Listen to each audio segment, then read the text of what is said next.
31 अगस्त 2025 की रात अफगानिस्तान के लिए किसी बुरे सपने की तरह रही।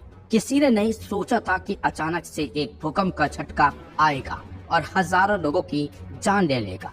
जी हाँ, अफगानिस्तान में रविवार रात आए भूकंप की तस्वीरें और वीडियो जो सामने आए वो काफी भयानक और डराने वाली है। 6.0 तीव्रता के भूकंप से अब तक 800 मौतें हो चुकी हैं। 2500 से ज्यादा लोग घायल हुए हैं। भूकंप का केंद्र जलालाबाद शहर से 27 किलोमीटर दूर था।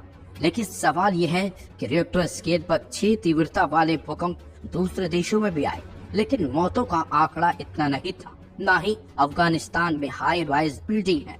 अब सवाल यह है कि आखिर अफगानिस्तान में ऐसा क्या है जो इतने लोग मारे गए। दरअसल अफगानिस्तान में भूकंप का लंबा इतिहास रहा है, लेकिन सबसे ज्यादा मौतों की वजह फॉल्ट लाइन बनती है। जानिए क्या है फॉल्ट लाइन और कैसे यह लाइन खतरे को बढ़ा देती है। भूकंप आने के पीछे 2 बड़ी वजह होती है। पहला है टेक्टोनिक प्लेटों में होने वाली हलचल। 90% भूकंप की असली वजह यही होती है। दूसरी वजह है फॉल्ट लाइन का खिसकना।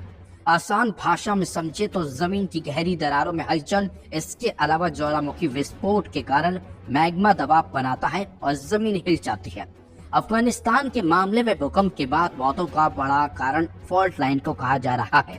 आसान भाषा में समझे तो फॉल्ट लाइन धरती की वो दरार है जहां जमीन के हिस्से आपस में रगड़ते हैं या सरकते हैं।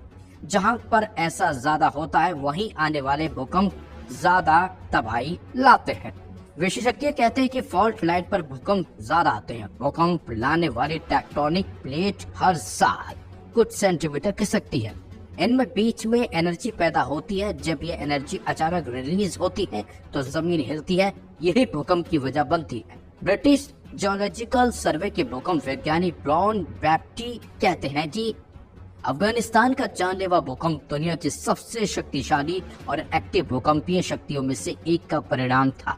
इस भूकंप के पीछे वही पावर है जिसने हिमालय, काराकोरम और तिब्बती पठार का निर्माण किया है, यानी भारत और यूरेशिया प्लेटों का टकराव। भारत हर साल लगभग 45 मिमी की दर से यूरेशिया की ओर बढ़ रहा है।